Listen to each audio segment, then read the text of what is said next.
Hello guys, welcome back. और आज हम लोग करने जा रहे हैं आईसीएसई फिज़िक्स का एक बहुत ही इम्पॉर्टेंट लेकिन बहुत ही आसान चैप्टर, जो कि है करंट इलेक्ट्रिसिटी। ठीक है। बहुत सारे बच्चों को इस चैप्टर में प्रॉब्लम्स होती हैं, बहुतों को नहीं भी होती हैं। ऐसा इसलिए क्योंकि ये चैप्टर बिल्कुल लॉजिकल है। अगर आप इसको समझोगे तो आपको आसानी होगी, अगर आप रट्टा मारोगे तो आपको दिक्कत होगी। So keeping that in mind, अब बिना किसी देरी के हम लोग स्टार्ट करते हैं अपना आज का चैप्टर, जो कि है करंट इलेक्ट्रिसिटी। ठीक है। तो इस चैप्टर को स्टार्ट करने से पहले, जो कि हमारे चैप्टर का नाम है करंट इलेक्ट्रिसिटी, तो करंट हम लोग बाद में पढ़ेंगे, पहले पढ़ते हैं चार्ज, कि चार्ज क्या होता है। ठीक है। तो चार्ज किसी भी बॉडी की वो प्रॉपर्टी होती है जिसकी वजह से वो एक इलेक्ट्रिक फील्ड एग्जर्ट करती है। ठीक है। इसको मतलब एक इसके लिए एक स्पेसिफिक वर्ड होता है, इंट्रिंसिक प्रॉपर्टी। ठीक है। Charge, it is an intrinsic property. Intrinsic मतलब किसी चीज़ की ऐसी इंटरनल प्रॉपर्टी जो आप उससे ले नहीं सकते। ठीक है। अगर ये प्रॉपर्टी उसके पास है तो आप ये प्रॉपर्टी उससे नहीं ले सकते। ठीक। It is an intrinsic property of an object or a body of an object due to which it experiences electric field. अब वो इलेक्ट्रिक फील्ड चाहे अट्रैक्शन वाली हो या रिपल्शन वाली हो, इररिस्पेक्टिव ऑफ दैट उसको बस इलेक्ट्रिक फील्ड एग्जर्ट करना है, और वो इलेक्ट्रिक फील्ड एग्जर्ट करती है due to this specific property, this dam property, जिसको हम लोग चार्ज कहते हैं। अब चार्ज क्यों डेवलप होता है, तो देखो यार, चार्ज तो हर एक बॉडी में होता है। ठीक। और उसको आप उससे निकाल भी नहीं सकते। अगर हम लोग एटॉमिक लेवल पे चले जाएं तो हम लोग पढ़ चुके हैं यार, मतलब पिछले क्लासेस में एटॉमिक स्ट्रक्चर वगैरह चैप्टर में आप लोगों ने पढ़ा होगा कि कोई भी एटम होता है, मतलब कोई भी चीज़ होती है, कोई भी सब्सटेंस होता है, वो एटॉमिक पार्टिकल से बना होता है या एटम से बना होता है कह लीजिए। और ये जो एटम होता है ये खुद 3 चीज़ों से बना होता है। ठीक। अब मेरे को बताने की ज़रूरत नहीं, मेरे को पता है कि स्टूडेंट्स बहुत स्मार्ट हैं। प्रोटॉन, इलेक्ट्रॉन और न्यूट्रॉन। ठीक। इनमें से प्रोटॉन के पास पॉजिटिव चार्ज होता है, इसके पास नेगेटिव, और इसके पास कुछ नहीं होता। ठीक है। इसके पास कोई चार्ज नहीं होता, न्यूट्रल होता है। ठीक। अब यहाँ पर बात ये आती है यार कि जो हमारी मतलब सर्किट में करंट दौड़ता है, जो करंट हमारा चैप्टर है, वो चार्ज से किस तरीके से रिलेटेड है। ठीक। अभी हम लोग आएंगे वहीं पे, लेकिन उसके पहले ये जान लेते हैं कि यार ये प्लस है, ये माइनस है, ये इसमें न्यूट्रल है। ठीक है। आप इलेक्ट्रॉन को पॉजिटिव नहीं कर सकते, आप प्रोटॉन को नेगेटिव नहीं कर सकते। ठीक। लेकिन हाँ, एक चीज़ होती है कि एक अलग टाइप के पार्टिकल्स होते हैं। मैं ज़्यादा डेप्थ में नहीं जाऊँगा, बस एक लाइन बता देता हूँ कि इलेक्ट्रॉन, ठीक, इसी का एक एलिमेंट्री पार्टिकल होता है जिसका नाम होता है पॉजिट्रॉन। ठीक। उसका मास इलेक्ट्रॉन जितना होता है, लेकिन उसका जो चार्ज होता है वो पॉजिटिव होता है। अगर आप कंफ्यूज हो रहे हैं तो कोई दिक्कत नहीं, ये आपके सिलेबस में वैसे भी नहीं है, मैं बस आप लोगों की नॉलेज के लिए बता रहा हूँ कि इलेक्ट्रॉन और प्रोटॉन में 2 डिफरेंस होते हैं। क्या? पहला, इलेक्ट्रॉन का मास बहुत कम होता है, और दूसरा, इलेक्ट्रॉन का चार्ज नेगेटिव होता है। ठीक। लेकिन एक ऐसा भी पार्टिकल है, इन तीनों में से कोई सा भी ऐसा पार्टिकल नहीं जिसका मास इलेक्ट्रॉन जितना हो। इसका मास बहुत ज़्यादा होता है, इसका मास बहुत ज़्यादा होता है, इसका मास बहुत कम होता है। ठीक है। इसका 1.6 इंटू 10⁻27 kg होता है, इसका 9.1 इंटू 10⁻31 kg होता है, और इसका भी यही होता है। ठीक है। तो इसका मास जो है ये बहुत कम होता है। ठीक। लेकिन एक ऐसा भी पार्टिकल है जिसका नाम है पॉजिट्रॉन, जिसका मास इसके इक्विवेलेंट है, लेकिन चार्ज पॉजिट्रॉन का पॉजिटिव है। ठीक। तो अब आप इससे ये मत समझना कि इलेक्ट्रॉन को हम लोगों ने पॉजिटिवली चार्ज कर दिया, नहीं। चार्ज एक इंट्रिंसिक प्रॉपर्टी है, पॉजिट्रॉन हमेशा से ही पॉजिटिव था, इलेक्ट्रॉन हमेशा से ही नेगेटिव था। हम ऐसा नहीं कर सकते कि इलेक्ट्रॉन में से नेगेटिव चार्ज निकाल के पॉजिटिव चार्ज डाल दें। ठीक। बस ये चीज़ समझाने के लिए मैंने आपको इतना बताया। ओके।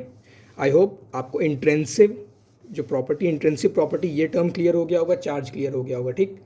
अब बात आती है कि चार्ज की यूनिट क्या होती है। तो चार्ज की यूनिट हम लोग कहते हैं कूलाम। ठीक है।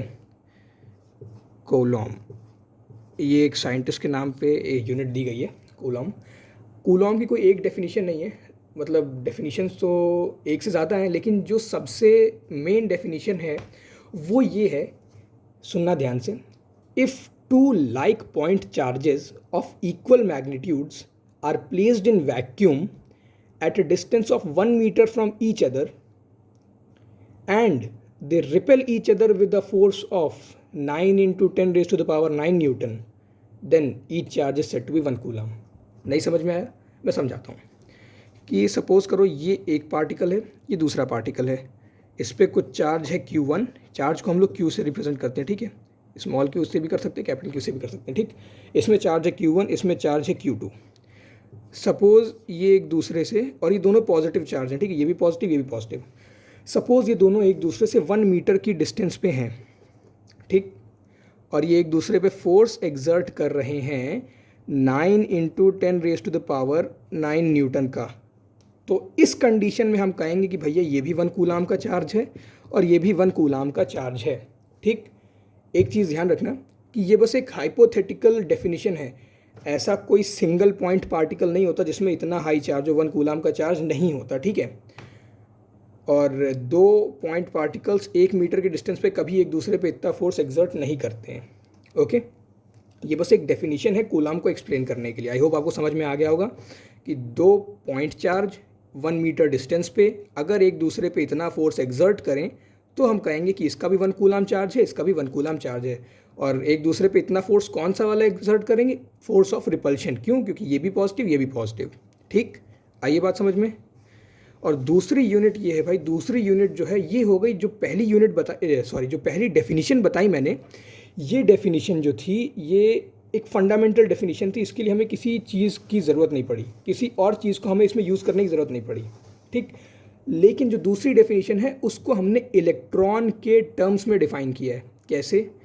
कि जब 6.25 into 10 raise to the power 18 electrons, इतने इलेक्ट्रॉन्स की जब कमी हो जाए, डिफिसिट हो जाए, ठीक, तो इन दैट केस हम कहेंगे कि भैया 1 कूलाम चार्ज कम हो गया। फिर सुनो कि अगर कहीं से इतने इलेक्ट्रॉन्स कम हो जाएं तो हम कहेंगे 1 कूलाम चार्ज कम हो गया। अब ये फिगर कहाँ से आया, इस बारे में ज़रा बात कर लेते हैं कि भैया 1 कूलाम क्या होता है। 1 कूलाम जान लिया हम लोगों ने, ठीक। अब जानते हैं इलेक्ट्रॉन पे चार्ज कितना होता है। इलेक्ट्रॉन पे हम लोगों ने पढ़ रखा है भाई, इलेक्ट्रॉन और प्रोटॉन जो होते हैं इन पे एलिमेंट्री चार्ज होता है, प्रोटॉन पे भी और इलेक्ट्रॉन पे भी, ठीक। इसमें होता है -1.6 into 10 raise to the power -19 coulomb. ये फिगर्स याद कर लेना, ठीक है। और इसमें +1.6 into 10 raise to the power -19 coulomb, ठीक। ये होगा इन पे चार्ज। तो मैंने अभी क्या कहा कि अगर 6.25 into 10 raise to the power 18 electrons कम हो जाएं तो 1 कूलाम चार्ज होगा।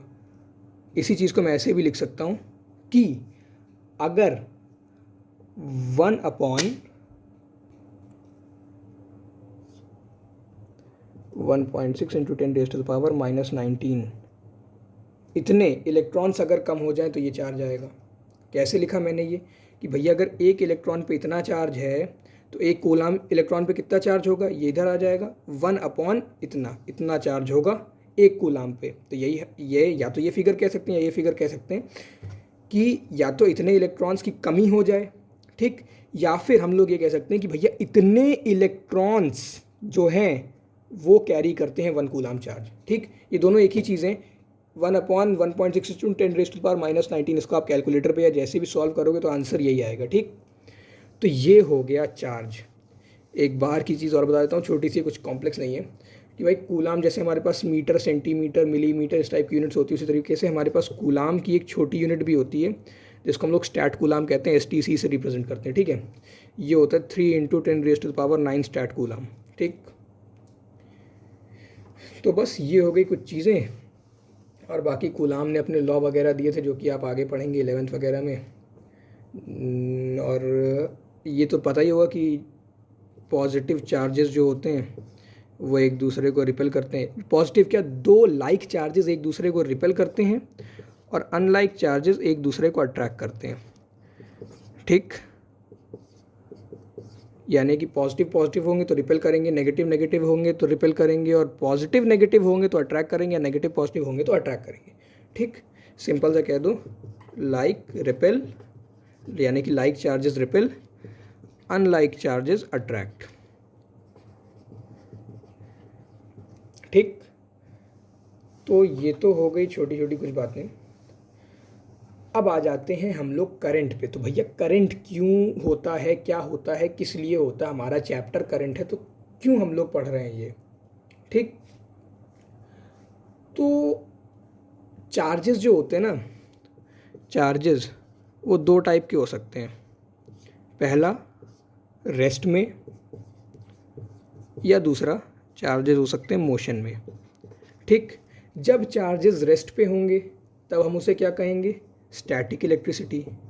ये 11th का टॉपिक है, हमें अभी नहीं पढ़ना। और जब चार्जेस मोशन में होंगे तब हम उसे क्या कहेंगे, तब कहेंगे करंट इलेक्ट्रिसिटी। ये हमारा आज का टॉपिक है, जितना कवर हो पाएगा उतना कर लेंगे।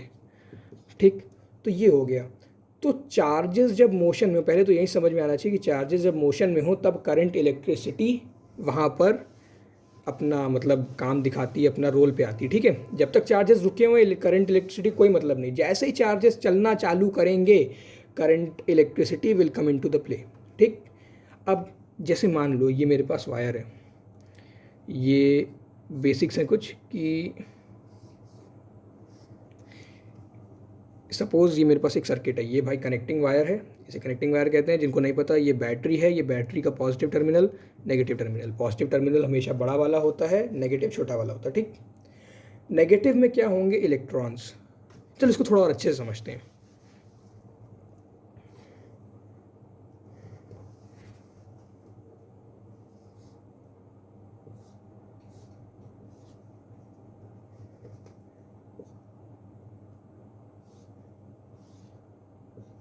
सबके घर पे सेल है जो घड़ी वड़ी में लगता है, घड़ी में, टीवी के रिमोट में, इन सब में एक सेल लगता है ना, लगता नहीं लगता। वो सेल सबने देखा ही होगा कैसा होता है। तो वो सेल कुछ ऐसा होता है, होता ही नहीं होता कि ऊपर से एक साइड में कुछ निकला रहता है, दूसरी साइड बिल्कुल फ्लैट होती है। तो अंदर होता क्या भाई, अंदर केमिकल भरे होते हैं।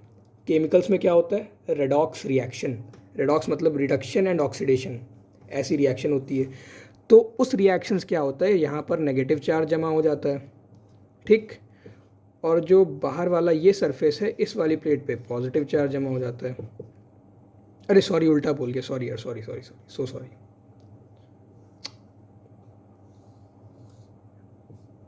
ठीक है, सॉरी।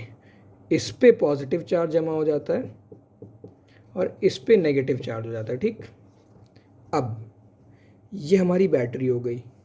यहाँ से अभी ये चीज़ दोबारा आएगी आगे जब पोटेंशियल डिफरेंस पढ़ेंगे। ठीक, ओके, तो ये आपका कनेक्टेड है एक सेल सर्किट में। अब क्या होगा, इलेक्ट्रॉन्स यहाँ पर नेगेटिव है, यहाँ पर इलेक्ट्रॉन ज़्यादा है। ठीक, तो इलेक्ट्रॉन्स का क्या होगा भाई, इलेक्ट्रॉन्स यहाँ से निकलेंगे और यहाँ तक आएंगे। क्यों, क्योंकि इलेक्ट्रॉन्स जो हैं यहाँ पर ज़्यादा हैं। कोई भी चीज़ जो है वो कम से ज़्यादा की तरफ जाती है। ठीक, जैसे मान लो आप कमरे, मैं अभी ये एग्जांपल दोबारा दूंगा। ठीक है, आप मान लो इस कमरे में हो, इस कमरे में आपने यहाँ पर एयर फ्रेशनर डाला या डिओड्रेंट डाला या परफ्यूम डाला, कुछ भी डाला। 5 मिनट बाद आपके पापा या कमरे से घुसे, उनको स्मेल आएगी। पापा, मम्मी, भाई, बहन, कोई भी घुसे, या आप भी थोड़ी देर बाद यहाँ पर आओ तो आपको यहाँ पर डाले हुए डिओड्रेंट की स्मेल यहाँ आएगी। क्यों, आपने जब डीओ यहाँ डाला तो यहाँ पर डीओ मतलब जो गैस मॉलिक्यूल्स वो बहुत ज़्यादा हो गए, यहाँ पर उनका कंसंट्रेशन था हाई। वो क्या करेंगे, हाई कंसंट्रेशन से लो कंसंट्रेशन वाली जगह पे जाएंगे, तो इस तरीके से पूरे रूम में फैल जाएंगे, तो उसकी स्मेल यहाँ तक आएगी आपको। ठीक, उसी तरीके से हाई कंसंट्रेशन से लो कंसंट्रेशन में ट्रांसफ़र हुआ। वही चीज़ यहाँ भी होगी कि यहाँ पर हाई कंसंट्रेशन ऑफ इलेक्ट्रॉन है, इलेक्ट्रॉन इलेक्ट्रॉन एक दूसरे को रिपेल करेंगे, रिपेल करेंगे तो इसको यहाँ से भगा देंगे। अब इलेक्ट्रॉन यहाँ से निकलेगा, यहाँ पॉजिटिव चार्ज है तो ये इसको अट्रैक्ट भी करेगा, तो यहाँ से इलेक्ट्रॉन निकलेगा निकलेगा निकलेगा यहाँ तक आएगा। ये होता है बैटरी का मैकेनिज्म कि बैटरी भैया कैसे काम करती है। ठीक, नेगेटिव से चले चले चले चले चले चले पॉजिटिव पे आ गए, कोई दिक्कत नहीं यहाँ तक। तो अब नेगेटिव से जब इलेक्ट्रॉन्स चले तो इलेक्ट्रॉन का फ्लो इस डायरेक्शन में हो गया, कहाँ से, नेगेटिव से पॉजिटिव में इलेक्ट्रॉन का फ्लो हो गया, और जो चार्ज फ्लो करता है वो इलेक्ट्रॉन्स के फ्लो के उल्टा करता है, तो चार्ज का जो फ्लो होगा वो ऐसे होगा। ठीक, अगर बैटरी का मैकेनिज्म समझ में आ गया तो अब मैं इसी चीज़ को एक सिंपल से सर्किट डायग्राम समझा देता हूँ। ठीक, ये आपका माइनस है, ये आपका प्लस है। इलेक्ट्रॉन्स का मूवमेंट माइनस से प्लस की तरफ होगा, तो इलेक्ट्रॉन्स ऐसे जाएंगे, तो फिर जो आपके क्या कहते हैं पॉजिटिव प्लेट पे इलेक्ट्रॉन्स ऐसे मूव करेंगे, ऐसे, और इलेक्ट्रॉन्स के मूवमेंट के ऑपोजिट डायरेक्शन में करंट मूव करता है, यानी कि करंट जो है वो प्लस से माइनस की तरफ जाएगा। तो ये हो गई भैया करंट की डायरेक्शन। फिर से सुन लो कि नेगेटिव चार्ज या नेगेटिव वाली प्लेट से इलेक्ट्रॉन्स मूव करेंगे पॉजिटिव की तरफ। ठीक, इलेक्ट्रॉन्स यहाँ से यहाँ मूव करेंगे। ठीक, तो जो करंट मूव करेगा इसके ऑपोजिट डायरेक्शन में, यहाँ से यहाँ मूव करेगा, ये हो गया आपका करंट। ठीक, करंट जनरेट हुआ फ्लो ऑफ इलेक्ट्रॉन्स की वजह से, या कह लो मूविंग चार्जेस की वजह से। ठीक है, तो आगे बढ़ें। तो अब अगर हम लोग सिंपल लैंग्वेज में या डेफिनेशन के फॉर्म में करंट को लिखना चाहें तो हम लोग लिख सकते हैं कि current is nothing but it is the rate of flow of charge. क्या है भैया, rate of flow of charge. ये क्या हुआ, चलो ये भी जान लेते हैं। तो जैसे मैंने आपको बताया कि ये आपका एक वायर है। ठीक है, इसको मैग्नीफाई कर दिया, वायर तो पतला सा होता है, मैं इसको बड़ा मैग्नीफाई करके दिखा रहा हूँ। इसका आप सिंपल सा एक क्रॉस सेक्शन ले लो, मतलब वायर को ऐसे काट दो, ऐसे ऐसे काट दो कि वायर की जो मेरे पास ये इतना हिस्सा है ना, ये बचे सिर्फ। समझ लो कि वायर अब ये 2 डायमेंशनल हो गया। जो डोरेमोन का एक गैजेट नहीं आता पास थ्रू लूप, उस टाइप का अब ये सिंगल 2 डायमेंशनल चीज़ हो गई। इसमें अब विड्थ बिल्कुल भी नहीं है। ठीक, अब इस एरिया ऑफ या वायर से, इस एरिया से, इसको एरिया ऑफ क्रॉस सेक्शन कहते हैं, इतने एरिया से 1 सेकेंड में या कह लो यूनिट टाइम में जितने या जितना चार्ज पास करेगा। ठीक, फिर से समझो, इतने एरिया में से पर यूनिट टाइम में कितना चार्ज पास करेगा, जितना भी करेगा वही करंट है। डेफिनेशन फिर से सुनो, rate of flow of charge. ठीक, करंट को हम लोग रिप्रेजेंट करते हैं आई से, चार्ज को ऐसे करते हैं, और रेट जहाँ कहीं भी लग जाए उसको टाइम से डिवाइड कर दो, बस ये बन गया आपका करंट का formula. Current is equal to charge upon time. इस 2 dimensional area of cross section से या इस 2 डायमेंशनल एरिया से टी टाइम में जितना चार्ज पास करेगा उसी को हम लोग कहेंगे करंट। ठीक, यहाँ तक तो किसी को कोई दिक्कत होनी ही नहीं चाहिए, बिल्कुल सिंपल चीज़ें चल रही हैं अभी। बिल्कुल एक पतला सा क्रॉस सेक्शन लेना है। ठीक है, 2 डायमेंशनल कह लो, जितना पतले से पतला हो सके। ठीक, अब भाई इसकी यूनिट की बात कर लें तो करंट हमारे पास क्या है, I is equal to Q upon T या चार्ज अपॉन टाइम। यार पहले मैंने यहाँ पर शायद C अपॉन टी लिखा था, मेरे को याद नहीं आ रहा। अगर मैंने C अपॉन टी लिखा था ना तो वो गलत था। ठीक है, C नहीं होगा, Q होगा, Q अपॉन टी होगा। ठीक है, वो शायद मैंने पहले गलत लिख दिया था, ध्यान नहीं गया मेरा, शायद मैंने C लिखा था। ठीक है, तो वो Q अपॉन टी हो, capital Q small q doesn't matter, लेकिन Q होगा। ठीक है, तो current is equal to charge upon time. Charge की यूनिट हम लोगों ने क्या पढ़ी, कूलाम। टाइम की यूनिट क्या है हमारी, सेकेंड। तो SI यूनिट में भाई इसका SI कूलाम हो गया, इसका SI सेकेंड हो गया।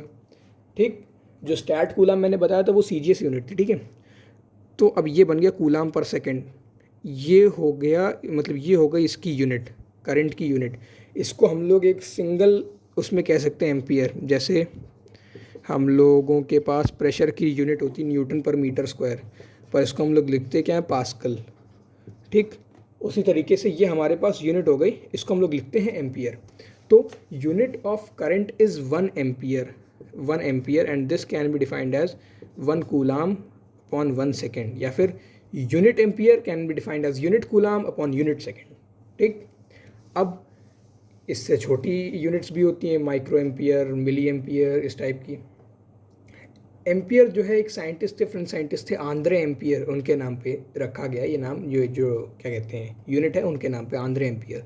ठीक, 1 एम्पियर जो होता है, अब इसकी डेफिनेशन देख लें तो 1 ampere can be defined as the current which flows in a conductor when 1 coulomb charge passes through it in 1 second. यानी कि आपके पास कोई कंडक्टर, सपोज ये मेरा कंडक्टर है, अगर इसके अंदर से 1 कूलाम चार्ज पास कर जाए, यहाँ से यहाँ, ठीक, 1 कूलाम चार्ज इसके अंदर से पास कर जाए और इसमें टाइम लगे 1 सेकेंड, ठीक, फिर से समझ लो, ये मेरे पास कंडक्टर है भैया, इससे 1 कूलाम चार्ज पास किया और इसको यहाँ तक पहुँचने में लगा 1 सेकेंड, ठीक। 1 सेकेंड में अगर 1 कूलाम चार्ज पास कर रहा है तो हम कहेंगे कि उसमें जो करंट दौड़ रही है वो करंट कितनी है, 1 एम्पियर, ठीक थी, सिंपल बात। अब इसी का एक और फार्मूला डिराइव करते हैं, उसके पहले चार्ज का एक फार्मूला जान लेते हैं। मैंने कहा था भैया charge is equal to what, अभी मैंने क्या कहा कि जो भी ये होता है ये इलेक्ट्रॉन्स के फ्लो पे डिपेंड करता है। मैंने क्या कहा था, इतने में से जितना ज़्यादा चार्ज फ्लो करेगा, ठीक, कितना चार्ज फ्लो करेगा भैया, इसमें जितने ज़्यादा इलेक्ट्रॉन फ्लो करेंगे उतना ज़्यादा चार्ज फ्लो करेगा।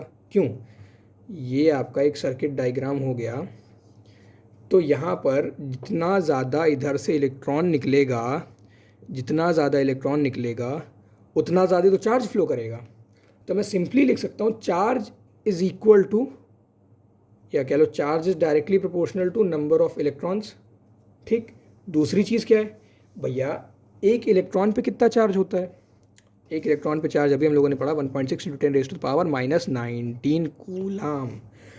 अब अगर मैं इस चार्ज को इलेक्ट्रॉन के टर्म्स में लिखना चाहूँ तो कैसे लिख सकता हूँ, charge is equal to number of electrons passing multiplied by, ये नंबर ऑफ इलेक्ट्रॉन्स है, ठीक है, मल्टीप्लाइड बाई ये वाला चार्ज, इसको हम लोग एलिमेंट्री चार्ज कहते हैं और इसको रिप्रेजेंट ई से करते हैं, ठीक है। ये ई अलग है, ये ई इलेक्ट्रॉन को रिप्रेजेंट कर रहा है और ये ई चार्ज और 1 इलेक्ट्रॉन को रिप्रेजेंट कर रहा है, ठीक है। कंफ्यूज मत होना, दोनों अलग अलग ई हैं, ठीक है, चार्ज ऑन इलेक्ट्रॉन पूरा लिख देते हैं यार, कंफ्यूज मत होना बस तुम लोग, ठीक है। तो ये हो गए हमारे पास दो चीज़ें, ओके, दोबारा सुन लो। अब ये सब इरेज कर देते, सिंपल सा फॉर्मूले पे जाते हैं भाई। तो formula can be written as Q is equal to NE, number of electrons passing multiplied by charge on 1 electron. This can be said as the charge passing through a conductor, ठीक, ये conductor है, इसमें से कितना charge पास हो रहा है भैया, जितने इसमें से इलेक्ट्रॉन जा रहे हैं उतना चार्ज पास हो रहा है, ठीक। अब एक इलेक्ट्रॉन का चार्ज कितना है उसको इससे मल्टीप्लाई कर दोगे तो इतना चार्ज पास हो रहा है, ठीक। आई डोंट थिंक इसमें कोई मुश्किल वाली बात रही होगी। तो अब आ जाते हैं एक बहुत ही इंपॉर्टेंट चीज़ पे जिसको हम लोग पोटेंशियल के नाम से जानते हैं। जिनको रटना है वो रट सकते हैं, कोई मुश्किल चीज़ नहीं है, लेकिन जिनको समझना है उनके लिए बहुत ही ज़्यादा टिपिकल चीज़ है यार। पता नहीं, मैं तो एक एवरेज स्टूडेंट हूँ, मेरे को तो बहुत टाइम लगा था ये चीज़ समझने में, ठीक है। तो ये कॉन्सेप्ट, ये पोटेंशियल वाली चीज़ क्लियर होना बहुत ज़रूरी है कि पोटेंशियल एग्जैक्टली होता क्या है, ठीक है। तो सपोज़ मैंने अभी कहा था ना, अभी दोबारा एग्जांपल लूँगा, फिर से वही एग्जांपल लेते हैं भैया। ये आप कमरे में हो, आपने यहाँ वो डाला, क्या कहते हैं, परफ्यूम, यहाँ से आप घुसे अंदर, मतलब थोड़ी देर बाद आप आए, तो इस परफ्यूम की स्मेल आपको यहाँ भी आएगी। क्यों यहाँ भी आएगी, क्योंकि भैया यहाँ पर concentration of electrons, sorry, concentration of gas molecule ज़्यादा था, तो अब ये यहाँ से इधर भी आएंगे, इधर भी आएंगे, इधर भी आएंगे, इधर भी आएंगे, पूरे में इवनली स्प्रेड हो जाएंगे। मतलब ये कब तक आएंगे, जब तक ये पूरे कमरे में बराबर तरीके से स्प्रेड ना हो गए हों। तो जब ये आएंगे तो थोड़ा थोड़ा यहाँ भी आएंगे, तो आपको यहाँ पर भी स्मेल आएगी, ठीक। इसी तरीके से ये हो गया एक कंसंट्रेशन से रिलेटेड। एक और एग्जांपल देख लो तो आपको और अच्छे से क्लियर हो जाएगा। सपोज़ ये एग्जांपल मतलब बहुत जगह सुना होगा आपने, जो लोग मतलब पढ़ चुके हैं वो ये इमेज देख के समझ गए होंगे कौन सा एग्जांपल है। यार ड्राइंग थोड़ी ख़राब है, हाँ, डोंट माइंड। अब यहाँ क्या होगा, यहाँ पर भरा पानी, यहाँ पर पानी का लेवल यहाँ तक है और यहाँ पर पानी का लेवल यहाँ तक है। अब कोई छोटे से बच्चे से ही पूछो, वो भी देख के यही कहेगा भैया पानी इधर से इधर बहेगा। क्यों, यहाँ पर जो है पानी ज़्यादा हाइट तक है, ज़्यादा हाइट तक है तो पानी के पास ज़्यादा एनर्जी है, ठीक। बाकी एनर्जी के डेप्थ में नहीं जाएंगे, बस इतना समझ लो इसमें ज़्यादा एनर्जी है। अब इसमें ज़्यादा एनर्जी है, इसमें कम एनर्जी है, तो पानी इधर से इधर फ्लो करेगा नहीं करेगा, ये ज़्यादा हाइट पे है तो ये इस हाइट से निकल के यहाँ तक फ्लो करने की कोशिश करेगा, तो पानी जो है यहाँ से यहाँ फ्लो होगा, ठीक। कब तक फ्लो होगा, जब तक भैया दोनों बराबर हाइट पे नहीं आ जाते तब तक पानी फ्लो होगा। ठीक, जैसे आपने अगर देखा हो कि अगर आपके यहाँ वो मतलब कैंट टाइप कुछ लगा हो, तो जब कैंट पूरा भरा होता है तो पानी बहुत तेज़ निकलता है, जब कैंट थोड़ा भरा होता है मतलब थोड़ा होता है तो उसमें जो है क्या कहते हैं पानी बहुत धीरे निकलता है। क्यों? ये आ जाती प्रेशर वाली बात। यहाँ पर हाइट ज़्यादा थी तो प्रेशर ज़्यादा था, यहाँ पर हाइट कम हो गई तो प्रेशर कम हो गया। वही चीज़ यहाँ पर भी समझ लो भैया, यहाँ पर पानी जो है ज़्यादा हाइट पे है तो उसमें ज़्यादा एनर्जी से इसको रिलेट कर लो तो ज़्यादा अच्छे से समझ में आएगा। यहाँ पर ज़्यादा एनर्जी थी, यहाँ पर कम एनर्जी, तो पानी इधर से इधर फ्लो कर गया। ठीक, इस चीज़ को एक और एग्जांपल ले लेते हैं, उसके बाद फिर अपने टॉपिक पे आते हैं। ये एक बॉडी है, इसमें इसका 80 डिग्री सेल्सियस टेम्परेचर है, दूसरी भी ऐसी सेम टू सेम बॉडी है, इसमें 0 डिग्री टेम्परेचर। अब क्या होगा, अगर इन दोनों को मैं टच करा दूँ तो हीट इससे इसमें जाएगी, है ना, तब तक जाएगी जब तक दोनों में हीट बराबर ना हो जाए। सपोज़ जब इसमें हीट 40 हो गई तभी इसमें भी हीट 40 हो गई और दोनों अभी भी कांटेक्ट में, ठीक है। अब क्या होगा, हीट ट्रांसफ़र रुक जाएगा। क्यों? क्योंकि दोनों में जो है हीट इक्वल हो गई। ओके, अब यहाँ से हम लोग पोटेंशियल को समझने की थोड़ी थोड़ी कोशिश करेंगे। इसको मतलब पोटेंशियल को हम लोग दो पार्ट्स में समझेंगे। पहला पार्ट जो थोड़ा साइंटिफिक है, क्या है, सपोज़ ये एक मेरे पास पॉजिटिव चार्ज है, इस पॉजिटिव चार्ज की फील्ड इतनी है, इलेक्ट्रिक फील्ड, ठीक, और ये ऐसा वैसा पॉजिटिव चार्ज नहीं है यार, ये आइसोलेटेड पॉजिटिव चार्ज है, ठीक है। क्या ये? आइसोलेटेड पॉजिटिव चार्ज, यानी कि इसके आसपास कुछ नहीं है, अकेला है, सुनसान बिल्कुल पड़ा हुआ है, ठीक। अब मैं इन्फिनिटी से एक दूसरा 1 कूलाम का चार्ज यहाँ से लेके आ रहा हूँ, इन्फिनिटी से, ठीक। अब आप कहोगे भैया इन्फिनिटी क्या होता है, तो यार infinity is any distance that is outside या that lies outside of its electric field। जैसे आप मतलब जब भी इन्फिनिटी सुनते हो आपके मन में आता हो बहुत दूर, बहुत ज़्यादा दूर, मतलब अनंत डिस्टेंस से लेके आ रहे हैं, नहीं ऐसा नहीं होता। इस केस में इन्फिनिटी क्या है भैया, इस पॉइंट, ये इसकी चार्ज की फील्ड यहाँ तक है, तो इस पॉइंट से इतना सा भी आगे ले आए तो ये भी इन्फिनिटी है, ये भी इन्फिनिटी है, ये भी इन्फिनिटी है, यहाँ से 10 किलोमीटर दूर भी इन्फिनिटी है, ठीक है। यहाँ पर है तो भैया अगर यहाँ पर भी ले आए तो ये इन्फिनिटी है, ये पॉइंट, ठीक। अब ये भी इन्फिनिटी, ये भी इन्फिनिटी, ये भी सब इन्फिनिटी है, ठीक। सपोज़ मैं 1 कूलाम चार्ज को यहाँ से लेके आ रहा हूँ, यहाँ से ले आऊँ, यहाँ से ले आऊँ, कहीं से भी ले आऊँ, ठीक, ठीक है। तो यहाँ से मैं 1 कूलाम चार्ज को इधर तक लेके आने की कोशिश कर रहा हूँ। सपोज़ मेरे को इस पॉइंट तक लाना है, ये लाइन इरेज कर देते हैं, ठीक है। सपोज़ मेरे को इस पॉइंट तक लेके आना है। कंडीशन क्या है कि जो वेलोसिटी है वो कांस्टेंट रहनी चाहिए, ठीक, कि ये जो चार्ज है मैं इसको कांस्टेंट वेलोसिटी से यहाँ तक लेके आऊँगा, कोई एक्स्ट्रा मतलब वेलोसिटी में इंक्रीज़ नहीं करना, एक्सेलरेशन नहीं करना, ठीक है। तो इस चार्ज को यहाँ से यहाँ तक लाने में मेरे को जितना भी वर्क करना पड़ा, ठीक, that work is known as potential. अभी इसको अच्छे समझ ले, लेकिन उससे पहले फिज़िक्स पढ़ रहे हैं, थोड़ी और फिज़िक्स अगर इसमें कोई लगाएगा तो वो ये पाएगा कि मैंने क्या कह दिया, मैंने कह दिया हमें इसको जो है एक्सेलरेट नहीं करवाना। फोर्स इज़ इक्वल टू, यार इंक ख़त्म हो गई यार, चलो देखते हैं कब तक चलता है। Force is equals to mass into acceleration, ठीक। एक्सेलरेशन 0 हो गया तो फोर्स 0 हो गया, फोर्स 0 हो गया तो वर्क 0 हो गया। वर्क तो पढ़ा है ना, F S cos theta, F S समझ लो सिर्फ, ठीक है। अगर एफ 0 हो गया तो वर्क 0 हो गया, तो ये कैसे होगा, फिर तो पोटेंशियल 0 होना चाहिए। तो भाई मेरे थोड़ा सा इसको फील करने की कोशिश करो, फील आना चाहिए यार। फिजिक्स में सबसे बड़ी चीज़ होती है फील, तो फील आना चाहिए। अभी तुम्हें खुद फील आएगा, यहाँ से तुम यहाँ तक तो इसे ले आओगे, ठीक। अगर तुम इसको एक कांस्टेंट वेलोसिटी से लेके आओगे तो एक्सेलरेशन यहाँ पर 0 होगा, फोर्स भी 0 होगा। लेकिन as soon as you enter the electric field of this charged particle, क्या होगा, जैसे ही तुम इस चार्ज पार्टिकल की इलेक्ट्रिक फील्ड में घुसोगे ये तुम पर एक रिपल्सिव फोर्स लगाएगा। मैं ये बताना भूल गया भैया, ये भी पॉजिटिव चार्ज है, ठीक है। ये भी तुम पर एक फोर्स लगाएगा। कैसा फोर्स लगाएगा? रिपल्सिव फोर्स लगाएगा कि भाई तुम दूर जाओ, भागो यहाँ से। अब अगर वो तुम पे इस डायरेक्शन में फोर्स लगा रहा है तो तुम्हें भी तो इस डायरेक्शन में फोर्स लगाना पड़ेगा, सो दैट तुम आगे धीरे धीरे धीरे धीरे धीरे धीरे आगे बढ़ सको। लगाना पड़ेगा, नहीं लगाना पड़ेगा? तो अब इस कंडीशन में तो फोर्स लगेगा ना, फोर्स लगेगा तो वर्क भी होगा, ठीक। लेकिन वेलोसिटी सेम है। ऐसे इमेजिन करो कि ये तुम्हारे पास एक बाइक है, बाइक ऐसी तो होती नहीं यार, अच्छे से ही बना दें। ये तुम्हारे पास एक बाइक है, ठीक है। अब तुम क्या कर रहे हो यार, तुम्हारे सामने एक और बाइक वाला जा रहा है, उसकी गाड़ी पंचर हो गई। अब तुमने क्या किया, अपना पैर लगा के, तुमने अपना पैर उसके साइलेंसर पे लगा के तुम अपनी गाड़ी को एक्सेलरेट करने की कोशिश कर रहे हो, एक्सेलरेटर पूरा घुमा रहे हो। लेकिन क्या हो रहा है, यहाँ पर तुम्हारी गाड़ी में स्पीड दिखा रहा है 20, ठीक। जो सामने वाले अंकल है जिनकी गाड़ी को तुम ऐसे लात लगा के आगे पहुँचा रहे हो, जिनकी तुम हेल्प कर रहे हो, उनके में भी स्पीड दिखा रहा है 20। यहाँ क्या हो रहा है भैया, तुम एक्सेलरेट तो कर रहे हो, तुम्हारा इंजन फोर्स तो लगा रहा है, लेकिन वेलोसिटी तो इंक्रीज़ नहीं हो रही।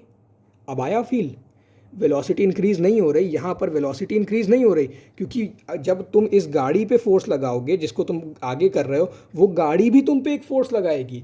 ये दोनों फोर्स जो है इक्वलाइज हो जाएंगे, फिर तुम्हें थोड़ा और फोर्स लगाना पड़ेगा सो दैट तुम आगे बढ़ते रहो। वही चीज़ यहाँ हो रही भाई, ये तुम पे एक फोर्स लगा रहे हो, तुम इस पर एक फोर्स लगा रहे हो, और इससे थोड़ा ज़्यादा ही फोर्स लगा रहे हो, तभी तुम आगे बढ़ते जा रहे हो। यानी कि फोर्स लगा तो वर्क हुआ, ठीक। एक बार फिर से बात कर लेते भैया, ये बहुत हौच पौच हो गया। सपोज़ ये इसकी मैग्नेटिक फील्ड है, सॉरी मैग्नेटिक कह रहा हूँ, इलेक्ट्रिक फील्ड है। तो यहाँ से, अब पिछली बार यहाँ से कंसिडर किया, तब यहाँ से कंसिडर करते, 1 कूलाम चार्ज को यहाँ से यहाँ तक लाने के लिए मेरे को जो भी मेहनत मशक्क़त करनी पड़ी, जितना भी वर्क करना पड़ा, that work is known as क्या, पोटेंशियल, ठीक। यहाँ तक लाना हो, यहाँ तक लाना हो, यहाँ तक लाना हो, कहीं तक भी लाना हो। सपोज़ ये मेरा पॉइंट P है, ये Q है, ये R है, ये S है, ये T है, ठीक। यहाँ तक लाना है तो भैया ये मान लो पोटेंशियल T है, इसको PT नाम दे दो। यहाँ तक लाना है तो इसको पोटेंशियल SPS नाम दे दो। यहाँ तक लाना है इस पॉइंट से, सपोज़ ये एक पॉइंट है, छोड़ो यही एक पॉइंट है, ये एक पॉइंट है, ठीक। यहाँ से यहाँ तक लाना है, इसको कर दो PS। यहाँ से यहाँ तक लाना है, इसको कर दो P। यहाँ से यहाँ तक लाना है, इसको कर दो PQ। यहाँ से यहाँ तक PR, यहाँ से यहाँ तक PT, कुछ भी हो सकता है। बस ये हो गया आपका पोटेंशियल। अब पोटेंशियल डिफरेंस क्या होता है, पोटेंशियल डिफरेंस मतलब यहाँ पर एक पॉइंट है, यहाँ पर एक पॉइंट है। सपोज़ यहाँ से एक चार्ज में यहाँ लाया, यहाँ से एक चार्ज में यहाँ लाया, यहाँ पर लगा PT। सपोज़ ये तुम्हारा पॉइंट T है, ये तुम्हारा पॉइंट S है, यहाँ पर लगा PT, यहाँ पर लगा PS। PT और PS के बीच का डिफरेंस तुम्हारा कुछ नहीं है, it is nothing but PT minus PT difference PS, जो भी बढ़ाओ, सपोज PT बढ़ा है, ठीक है, तो इनके बीच का डिफरेंस क्या है, कुछ नहीं, पोटेंशियल डिफरेंस। ये एक पोटेंशियल, दो पोटेंशियल, दोनों पोटेंशियल के बीच का डिफरेंस पोटेंशियल डिफरेंस। आइए बात समझ में आई जानी चाहिए यार, आई होप आ गई होगी, ठीक। अब इसको दूसरे टर्म्स में समझते हैं। मैंने एक सेल वाला एग्जांपल दिया था अभी, ठीक है। ये तुम्हारा सेल, ये तुम्हारा जुड़ा हुआ सर्किट। अब क्या होगा, यहाँ पर मैंने क्या कहा था, माइनस माइनस माइनस ज़्यादा माइनस, ठीक। यहाँ पर plus plus plus plus plus ज़्यादा प्लस, ठीक। तो ये तो यार तुम्हारे एक तरीके से मतलब मूवमेंट किसका होता है, ये तो हम लोगों ने पढ़ ही रखा है ना बचपन से कि मूवमेंट फ्री इलेक्ट्रॉन्स का होता है। यहाँ पर फ्री इलेक्ट्रॉन्स कौन से हैं, ये हैं। अब यहाँ पर इलेक्ट्रॉन खूब भारी मात्रा में, और ये जो सर्किट होता है ना, ये इस हिस्से से कनेक्टेड होता है, ठीक है, इससे कनेक्टेड नहीं होता, इससे कनेक्टेड होता है। तो यहाँ पर तुम्हारा पॉजिटिव चार्ज है, यहाँ पर नेगेटिव चार्ज है। इसको ऐसे समझने की कोशिश करो कि यहाँ पर तुम्हारा इलेक्ट्रॉन का कंसंट्रेशन हाई है, हाई कंसंट्रेशन है, यहाँ पर इलेक्ट्रॉन का कंसंट्रेशन लो है। तो क्या होगा, हाई से लो की तरफ जाएगा, जाएगा नहीं जाएगा, हाई से लो की तरफ जाएगा। यहाँ पर क्रिएट हो गया पोटेंशियल डिफरेंस। कैसे, जैसे मैंने तुम्हें कहा था कि जैसे सपोज़ ये कमरा है तुम्हारा वही वाला, यहाँ पर तुमने डीओ डाला, यहाँ तक पहुँच गया, क्यों, क्योंकि कंसंट्रेशन में डिफरेंस था। यहाँ पर इनके पोटेंशियल्स में डिफरेंस है, या कह लो यहाँ पर नंबर ऑफ़ इलेक्ट्रॉन में डिफरेंस है कि यहाँ पर नंबर ऑफ़ इलेक्ट्रॉन ज़्यादा है, यहाँ पर नंबर ऑफ़ इलेक्ट्रॉन्स कम है, तो ये ज़्यादा से कम की तरफ जाएंगे। इस वजह से ये ऐसे ऐसे ऐसे ऐसे रोटेशन करते रहेंगे, ठीक। यही रीज़न है कि ये इधर रोटेट करते हैं। और ये सेल क्या होता है ये बताओ। अच्छा, जो लोग ये आंसर दे रहे हैं कि cell is something, is a device that is used to flow current, तो वो बिल्कुल गलत दे रहे हैं। क्यों, cell is nothing but a source of potential difference. बस इतनी सी है सेल की डेफिनेशन की। सेल कुछ नहीं है, सिर्फ एक पोटेंशियल डिफरेंस का सोर्स है। सेल क्या करता है? सिर्फ पोटेंशियल डिफरेंस क्रिएट करता है, बाकी करंट, चार्ज ये सब बात की बातें हैं। सेल सिर्फ इतना सा काम करता है भैया, वो पोटेंशियल का डिफरेंस क्रिएट कर देता है, एक तरफ ज़्यादा इलेक्ट्रॉन कर देता है, एक तरफ कम इलेक्ट्रॉन कर देता है। तब क्या होगा? इलेक्ट्रॉन्स जो हैं वो ऑटोमेटिकली ज़्यादा से कम की तरफ जाने लगेंगे, करंट, चार्ज अपने आप फ्लो होने लगेगा, मतलब करंट, इलेक्ट्रॉन इधर से इधर जाएंगे, ठीक, चार्ज अपने आप फ्लो करने लगेगा, करंट अपने आप फ्लो करने लगे, कुछ करना ही नहीं है। तो सेल कुछ नहीं करता, सिर्फ ये पोटेंशियल का डिफरेंस क्रिएट करता है, ठीक। This is all about cell. धीरे धीरे जो मतलब डिस्चार्ज होने वाले सेल होते हैं, जो रिमोट में ज़्यादातर लोग लगा के रखते हैं, क्या होता है, एक पॉइंट ऐसा आता है भैया जब इलेक्ट्रॉन का कंसंट्रेशन जो है दोनों साइड बराबर हो जाता है। मैंने क्या कहा था, ये बॉडी 80 पे है, ये 0 पे है।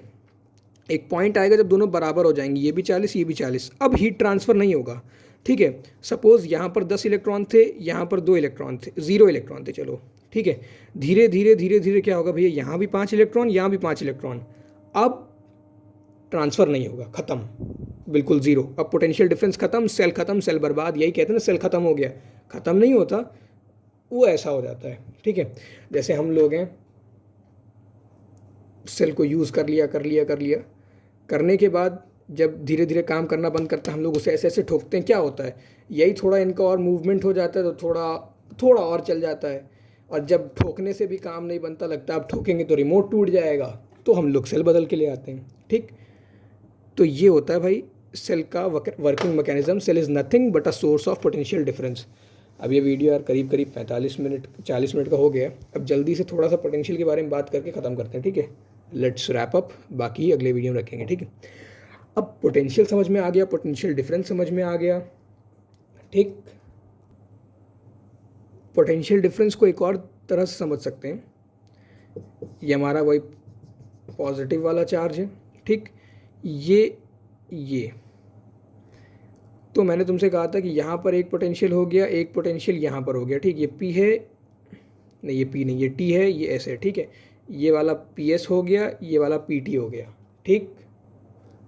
मैंने तुमसे कहा था कि भैया PT minus PS can be defined as potential difference.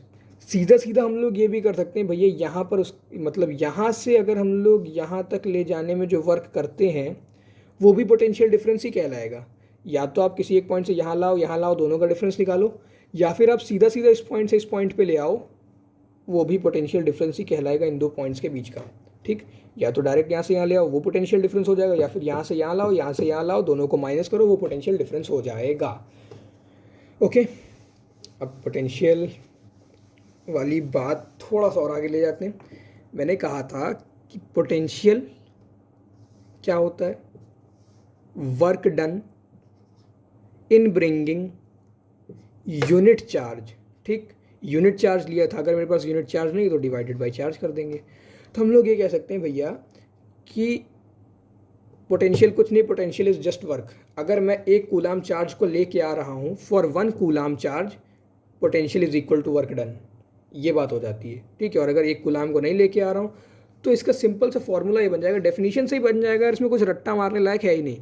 Potential is equal to work done on Q charge to bring it to a specific point inside the electric field. जो भी तुम समझ लो, सिंपल सा इतना समझना यार कि वर्क जो हम लोगों ने उस चार्ज पे वर्क किया, दूसरे चार्ज की इलेक्ट्रिक फील्ड के अंदर उसे लाने में जितना भी चार्ज ये जितना भी चार्ज था इस इलेक्ट्रिक फील्ड में लाने में मैंने जितना भी वर्क उसके ऊपर किया, वो वर्क क्या है, ये जितना भी चार्ज था, Q चार्ज था, W वर्क था, ठीक।